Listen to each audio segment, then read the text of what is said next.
नमस्कार दोस्तों, study with Balbir में मैं आप सबों का स्वागत करता हूं। आज 8 अक्टूबर है और 8 अक्टूबर के करंट अफेयर्स में क्या कुछ है इसका हम लोग रिव्यू करेंगे। दोस्तों, आप अगर हमारे चैनल पर नए हैं तो चैनल को सब्सक्राइब कर लीजिए और वीडियो को शुरू से लेकर अंतिम तक ज़रूर देखिए, क्योंकि सारा क्वेश्चन काफ़ी महत्वपूर्ण है। और जितने लोग भी वीडियो को देखते हैं मैक्सिमम आप लोग शेयर कीजिए और लाइक कीजिए। चलिए क्वेश्चन स्टार्ट करते हैं।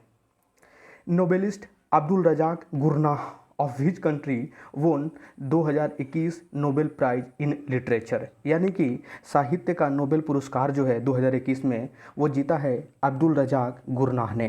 तो ये कौन से देश के जो हैं वो नोबेलिस्ट हैं? तो ये ध्यान रखिएगा, ये तंजानिया के हैं। तंजानिया की ये नोबेलिस्ट हैं और इन्होंने अब्दुल रज़ाक गुरनाह ने जो कि शरणार्थी जो रिफ्यूजी होते हैं उनकी जो मार्मिक जो स्थिति होती है उसको वर्णित किया है अपने नोबेल्स में। तो इसके लिए इन्हें अभी दिया गया है नोबेल प्राइज़ है लिटरेचर का, जो साहित्य का जो नोबेल होता है उससे। अगर बात करें इनकी कुछ नोबेल्स है, आपको ध्यान रखना है उस नोबेल्स का नाम है, एक नोबेल्स जो है उसका नाम है पैराडाइज, उसका नाम है पैराडाइज। और दूसरा नोवेल है वो है डेजर्टन, DESERTION। डेजर्ट में ION लगाना है, डेजर्टन हो गया। और जो पहला था वो था पैराडाइज, दूसरा डेजर्टन। तो ये नोबेल्स भी आपको ध्यान रखनी है, क्योंकि जब नोबेल्स मिला है लिटरेचर में तो इनकी कौन कौन सी नोबेल्स है उसको आपको ध्यान रखना पड़ेगा। अगर और बात करें यहाँ पे तंजानिया की, तो तंजानिया में अभी जो इसकी जो राजधानी है वो डोडोमा है। क्या है? डोडोमा है। और यहाँ पे तंजानिया शिलिंग जो है वो करेंसी है। और तंजानिया में आपको याद होगा कि तंजानिया अफ्रीका कंटिनेंट में आता है, जो अफ्रीका महाद्वीप है उसमें आता है। और वहाँ पे जो सबसे ऊंची चोटी है वो है माउंट किलिमंजारो। तो माउंट किलिमंजारो जो है वो कहाँ है? तंजानिया में ही है। तो आपको ध्यान रखना है। Next, world cotton day is annually observe on which day. कहने का मतलब है कि विश्व कपास दिवस जो है वो हम लोग इसे हिंदी में कपास बोलते हैं। तो विश्व कपास दिवस हम लोग हर साल किस तारीख को मनाते हैं? तो वो मनाते हैं 7 अक्टूबर के दिन। 7 अक्टूबर को हम लोग विश्व कपास दिवस मनाते हैं। और इसकी थीम क्या थी? Cotton for good. Cotton for good आपको ध्यान रखना है, काफ़ी इम्पॉर्टेंट है। बात करेंगे कि कॉटन जो है उसकी प्रोडक्शन सबसे ज़्यादा कहाँ होती है, उसकी उत्पादन सबसे ज़्यादा कहाँ होती है पूरी दुनिया में? तो अपना भारत में ही होता है, ये इंडिया में होता है। उसके बाद USA में होता है, उसके बाद चाइना में होता है। अगर बात करें कि इंडिया में सबसे ज़्यादा कहाँ होता है, तो इंडिया में सबसे ज़्यादा होता है महाराष्ट्र में, फिर होता है गुजरात में। ये अप डाउन होते रहता है, कभी गुजरात टॉप पे, कभी महाराष्ट्र टॉप पे। तो आपको इतनी चीज़ें यहाँ ध्यान रखनी है। Next, who has sworn as the interim president of Guinea. Guinea जो देश है, गिनिया के देश है, तो गिनिया के अंतरिम जो है वो राष्ट्रपति कौन बने हैं? अंतरिम राष्ट्रपति कहने का मतलब है कि टेम्पररी होते हैं, ये तख्ता पलट करके बैठ जाते हैं। तो ये बने हैं, आपको ध्यान रखना है, शपथ लिया है मेमेडी डोम्बोया ने। मेमेडी डोम्बोया ऑप्शन नंबर A। तो ये इन्होंने जो तख्ता पलट की है, अल्फ़ा कोंडे इसके पहले राष्ट्रपति थे। तो अल्फ़ा कोंडे जो हैं वो अब हट गए हैं और ये गिनिया के जो आर्मी है उसके ये हेड थे। तो आपको ध्यान रखना है। अगर गिनिया की बात करें तो गिनिया की जो कैपिटल है, जो राजधानी है वो कोनार्की है। क्या है? कोनार्की है। और इसकी करेंसी जो है वो गिनियन फ्रैंक है, Guinean Frank. Next, Competition Commission of India chairman has given additional charge as the chairman of National Financial Reporting Authority, who is the present chairman of CCI। कहने का मतलब है कि जो कंपटीशन कमीशन ऑफ इंडिया है, जिसे हिंदी में भारतीय प्रतिस्पर्धात्मक आयोग कहा जाता है, तो इसके जो अभी हेड हैं उन्हें बनाया गया है, उनको अतिरिक्त प्रभार दिया गया है NFRA का। तो कौन है अभी CCI के प्रेजेंट चेयरमैन? तो वो हैं अशोक कुमार गुप्ता।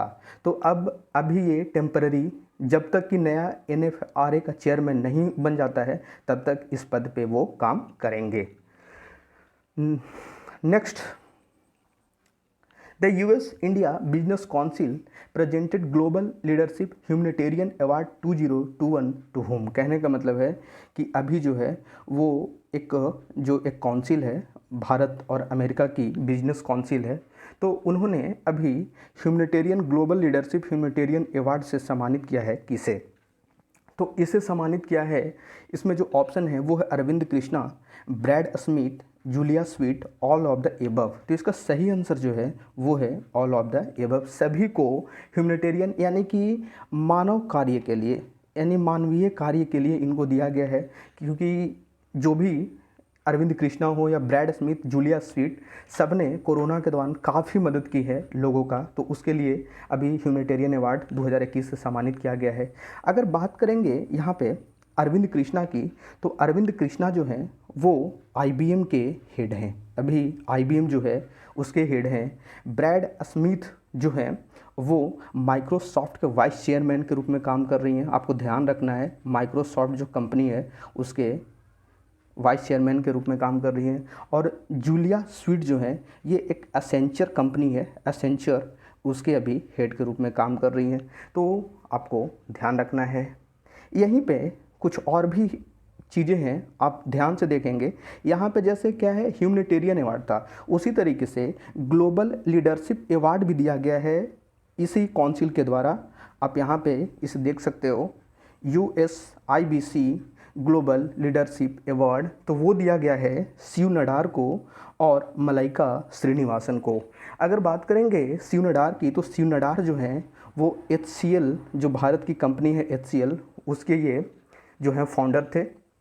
और मलाइका जो श्रीनिवासन है वो एक ट्रैक्टर और ट्रैक्टर की जो प्रोडक्ट होती है उससे संबंधित जो इक्विपमेंट होती है, फार्म इक्विपमेंट होती है, उसके जो टिफ जो कंपनी है उसके चेयरमैन हैं मलाइका श्रीनिवासन। अगर अभी बात करें कि शिव नडार जो हैं वो HCL के फाउंडर हैं, अभी HCL के हेड कौन हैं, तो इनकी पुत्री जो हैं, इनकी बेटी रोशनी नडार, वो अभी प्रमुख हैं HCL की। Next, which Indian return the top position in 2021 Forbes India rich list. कहने का मतलब है कि अभी फोर्ब्स के द्वारा इंडिया का जो धनवान व्यक्ति है वो अभी कौन है, किसने अपने पोजीशन को फिर से बरकरार रखा है टॉप पे, तो वो मुकेश अंबानी जो हैं, मुकेश अंबानी हैं, ये रिलायंस इंडस्ट्री के मालिक है, रिलायंस इंडस्ट्री के मालिक हैं। और इनकी जो अभी जो आप बोल सकते हो कि इनके पास जो संपत्ति है वो $92.7 बिलियन है, यानी कि 92.7 बिलियन डॉलर इनकी संपत्ति है। और वहीं बात करें सेकंड नंबर पे, तो वो कौन है, गौतम अडानी, जो अडानी के फाउंडर हैं। शिव नडार मैंने बताया है अभी HCL के, तो ये थर्ड नंबर पे हैं। और राधा किशन दामनी ये फोर्थ नंबर पे हैं। तो आपको ध्यान रखना है। गौतम, अगर बात करेंगे गौतम अडानी की अभी नेटवर्थ क्या है, तो वो है, आप यहाँ पे देख लेना, यहाँ पे मैं लिख रहा हूँ 74.8 बिलियन डॉलर, ठीक है। शिव नडार अगर जो है उसकी 31 बिलियन डॉलर। और वहीं फोर्थ नंबर पे राधा किशन जी का जो है वो 29.4 बिलियन डॉलर। तो आपको ध्यान रखना है। और ये किसके हिसाब से है, फोर्ब्स जो देती है लिस्ट उसके हिसाब से है, भारत के सबसे अमीर व्यक्ति, सबसे धनवान व्यक्ति। Next, world bank retain India GDP growth forecast for financial year 2021-2022, यानी 21-22 का जो विश्व बैंक का जो GDP है भारत के लिए, जो फोरकास्ट है, जो पूर्वानुमान है, वो फिर से वही रखा गया है जो इन्होंने पहले रखा था, जून के आसपास इन्होंने दिया था। तो उसमें इन्होंने दिया था 8.3% और अभी भी इन्होंने 8.3% ही दिया है। तो आपको ध्यान रखना है। अगर बात करेंगे यहाँ पे कि जो 8.7 जो रेटिंग एजेंसी जो है वो फिच के अनुसार है, फिच भी एक रेटिंग एजेंसी है, तो इन्होंने जो भी अभी इन्होंने ही दिया है वो रखा है 8.7%। इसके पहले फिच ने दिया था 10%, इन्होंने थोड़ा सा कम किया है और 8.7 दिया है 21-22 के लिए ही। तो आपको ध्यान रखना है, जितनी भी जो रेटिंग एजेंसी है और वो जो फोरकास्ट करती है भारत की ग्रोथ फोरकास्ट, उसको अच्छे से ध्यान रखना है। बात करेंगे यहाँ पे वर्ल्ड बैंक की, तो वर्ल्ड बैंक का जो हेड क्वार्टर है वो वाशिंगटन डीसी में है। इसके हेड कौन है? David Malpass. और इसमें 189 कंट्री है, आपको ये भी ध्यान रखना है। साथ ही साथ इसकी स्थापना 1944 में हुई थी, ये भी ध्यान रखना है। Next, which young woman Indian shooter created history by winning gold medal in 25-meter pistol event at ISS Junior World Shooting Championship। कहने का मतलब है कि भारत की सबसे कम उम्र की महिला जो है, जो शूटर है, वो शूटिंग करती है, तो वो उन्होंने इतिहास रचा है गोल्ड मेडल जीत करके। किस चीज़ में? तो जूनियर वर्ल्ड शूटिंग जो चैम्पियनशिप होती है उसमें 25 मीटर में इन्होंने स्वर्ण पदक जीता है। तो उनका नाम है, आप देख सकते हो, मानू भाकर, नाम्या कपूर, राही सरनोबत और ईशा सिंह। इसका सही आंसर है नाम्या कपूर। नाम्या कपूर ने ये करके दिखाया है और ये दिल्ली से हैं, ये दिल्ली की हैं, आपको ये भी ध्यान रखना है, दिल्ली की हैं ये। और ये कहाँ हो रही थी? जो जूनियर वर्ल्ड शूटिंग चैम्पियनशिप, ये लीमा में हो रही थी, पेरू की राजधानी लीमा में। और इन्होंने हराया किसको 25 मीटर में? तो अपने देश के ही, भारत की ही मनु भाकर को इन्होंने हरा करके ये जीता है। तो काफ़ी महत्वपूर्ण क्वेश्चन है ये, आपको ध्यान रखना है। Next, which company MOU with Electricite de France for cooperation in the development of international power projects in Middle East, Asia, Europe and Africa. कहने का मतलब है कि भारत की वो कौन सी कंपनी जो है, जो फ्रांस की इलेक्ट्रिक्स जो कंपनी है उसके साथ समझौता किया है, ताकि मिडिल एशिया यानी कि जो पूर्वी जो एशिया का क्षेत्र है, यूरोप है और जो अफ्रीका है, उसमें जो पावर है उसको डेवलप किया जा सके, उसके लिए ये दोनों मिलकर के काम करेंगे। तो ये किया है भारत का NTPC, जो नेशनल थर्मल पावर जो कॉरपोरेशन है, उन्होंने अभी एक टाई अप किया है फ्रांस की इलेक्ट्रिसाइड के साथ। बात करेंगे अगर NTPC की, तो NTPC के हेड कौन है? गुरदीप सिंह। अभी इनके जो हेड हैं वो आपको ध्यान रखना है, गुरदीप सिंह जी हैं। और इसकी हेड क्वार्टर न्यू दिल्ली में है। और साथ ही साथ इसकी स्थापना 1975 में हुई थी। Next, which edition of Japan India maritime bilateral exercise GMEX 2021 which is being held in Arabian Sea. कहने का मतलब है कि भारत और जापान जो है वो एक एक्सरसाइज करता है, नेवी का एक्सरसाइज है, मैरीटाइम एक्सरसाइज है GMEX, जिसमें जापान और इंडिया है। यहाँ पे GMEX का मतलब J for Japan, I for India, M for maritime और EX फॉर एक्सरसाइज, अभ्यास जो होती है। और ये कहाँ हुई है? ये अरेबियन सी में हुई है। तो ये कौन सा एडिशन था GMEX का? तो GMEX का इसमें जो एडिशन था वो था पाँचवीं एडिशन थी, 5वीं बार दोनों ने इस एक्सरसाइज को किया है। और इसमें भारत की तरफ से कौन जो शिप है, कौन सा जहाज़ ने भाग लिया था? तो INS कोची ने इसमें भाग लिया था। नेक्स्ट, हाँ, GMEX यहाँ पे जापान की कुछ और एक्सरसाइज है, जैसे आप सहयोग काइजिन, ये भी जो है वो भारत और जापान इस एक्सरसाइज को करता है। साथ ही साथ जो एक मालाबार जो एक्सरसाइज होती है, मालाबार एक्सरसाइज में भारत, जापान और US तीनों मिलकर के जो एक्सरसाइज करते हैं। अगर बात करेंगे जापान से कुछ और, तो जापान की जो नए PM बने हैं वो आपको ध्यान रखना है, फूमियो किशिदा। कौन है? फूमियो किशिदा जो हैं वो नए जो हैं वो बने हैं प्रधानमंत्री। जापान की राजधानी कहाँ है? जापान की राजधानी टोक्यो है, टोक्यो। और येन यहाँ पे चलती है, येन यहाँ पे करेंसी है, WEN। Next, United nation want water shortage can hit 5 billion people by which year. कहने का मतलब है कि अभी यूनाइटेड नेशन के द्वारा जो है वो अभी एक सतर्क किया गया है, एक वार्निंग दी गई है कि जो वाटर शॉर्टेज है, जो पानी की कमी है, जो किल्लत है, उससे किस वर्ष तक जो 5 बिलियन, यानी आप सोच सकते हो 1 बिलियन में 100 करोड़ होता है, 1 बिलियन में 100 करोड़ होता है, तो 5 बिलियन है, यानी आप सोच सकते हो कि इतने लोग जो हैं वो वाटर शॉर्टेज से ग्रसित हो जाएंगे। तो इसके लिए यूनाइटेड नेशन ने चेताया है। तो ये होगा 2050 तक, 2050 तक पानी की कमी के कारण जो है वो 5 बिलियन लोग जो हैं वो पानी उनको नहीं मिल पाएगी, वो तरसेंगे पानी के लिए। और जो इसके लिए एक ऑर्गेनाइजेशन भी है, उसको उसको बोलते हैं वर्ल्ड मेट्रोलॉजिकल ऑर्गेनाइजेशन, विश्व मौसम संगठन। तो अगर वर्ल्ड मेट्रोलॉजिकल ऑर्गेनाइजेशन की बात करेंगे तो इसकी जो हेड क्वार्टर है वो जिनेवा के अंदर है, जिनेवा के अंदर है, और इसे 1950 में स्थापित किया गया था, आपको याद ध्यान रखना है।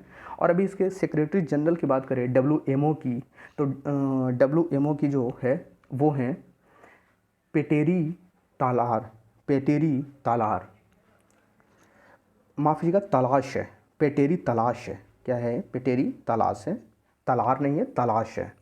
Next, which payment technology firm partnered with JuicePay to launch India's first card on file tokenization service for e-commerce player। कहने का मतलब है कि भारत के भी कौन सी जो भारत की नहीं है ये कौन सी पेमेंट टेक्नोलॉजी जो फर्म है वो पार्टनरशिप की है किसके साथ, JuicePay के साथ, ताकि इंडिया का first card on file tokenisation service जो है उसको लॉन्च करे। तो मैं इसका पहले आंसर बताता हूँ। इसका जो सही आंसर है वो है वीज़ा। वीज़ा जो है वो USA की कंपनी है, आपको ध्यान रखना है। वहीं अगर बात करें ये टोकनाइजेशन सर्विस होती क्या है, तो जब भी हम लोग पेमेंट करते हैं कार्ड के थ्रू तो उसमें डिटेल्स मांगी जाती है, जैसे आपका कार्ड नंबर क्या है, आपकी उसकी एक्सपायरी, कार्ड की एक्सपायरी क्या है, इतनी चीज़ें मांगी जाती है। तो इससे जो आपकी जो प्राइवेसी है उसका थोड़ा डिस्क्लोज हो जाता है। तो इसके जगह पे वीज़ा जो है वो JuicePay के साथ मिल करके वो एक टोकनाइजेशन बनाएगी जिससे ये जितनी भी डिटेल्स है वो रिप्लेसमेंट की जाएगी और एक टोकन सिस्टम के थ्रू काम करेगी। तो इससे जो है वो सेफ्टी और जो सिक्योरिटी है पेमेंट सिस्टम में उसको इम्प्रूव किया जा सकता है। Next, NABARD sanction Rs 303 crore to which state for construction of 24 bridge, यानी कि 24 जो ब्रिज हैं, जो पुल हैं, उनको विकसित करने के लिए, उसको कंस्ट्रक्शन करने के लिए, उसको बनाने के लिए नाबार्ड जो है वो कौन से राज्य को 303 करोड़ जो है वो दे रहा है, तो ये दे रहा है उड़ीसा सरकार को। उड़ीसा के अंदर जो है 24 ब्रिज को बनाने के लिए नाबार्ड ने दिया है। बात करेंगे अगर नाबार्ड की, तो 12 जुलाई 1982 को जो है वो इसकी स्थापना हुई थी। मुंबई इसका भी जो है वो हेड क्वार्टर है। और नाबार्ड की जो स्थापना हुई थी वो एक समिति थी, शिवरमन समिति, शिवरमन समिति की अध्यक्षता में इसे जो है नाबार्ड का स्थापना किया गया था। Next, Anshu Malik created history by becoming first Indian women wrestler to win which medal in 2021 world wrestling championship. काफ़ी महत्वपूर्ण क्वेश्चन है ये, क्योंकि मैंने अंशु मलिक के बारे में कल बताया था आपको। तो अब इन्होंने कौन सा मेडल जीता है जो है वर्ल्ड रेसलिंग चैंपियनशिप के अंदर, जो 2021 में हुई है। तो ये जीते हैं, इन्होंने जीता है सिल्वर, क्योंकि ये गोल्ड से पिछड़ गई हैं, गोल्ड नहीं जीत पाई, लेकिन आखिरकार इन्होंने शानदार परफॉर्मेंस किया है कुश्ती के अंदर। और जो इनको हराया है, जो फाइनल में हराया है, वो USA की हैं हेलेन लुइस मॉरिलस, हेलेन लुइस मॉरिलस। इसे थोड़ी नहीं ध्यान रख सकते हैं, बस इन्होंने सिल्वर मेडल जीता है। इनका नाम अंशु मलिक है, आपको ध्यान रखना है। कुश्ती के अंदर क्वेश्चन ऐसे भी पूछेगा कि अंशु मलिक कौन से खेल से हैं, तो वो रेसलिंग से हैं। ये कहाँ हो रही थी, ये हो रही थी नॉर्वे में। नॉर्वे की जो राजधानी है ओस्लो यहाँ पे हो रही थी। नेक्स्ट दोस्तों, आज की वीडियो यहीं तक रहेगी। आप लोग वीडियो को मैक्सिमम शेयर कीजिए। कल फिर से नए करंट अफेयर्स के साथ मिलेंगे, तब तक के लिए धन्यवाद।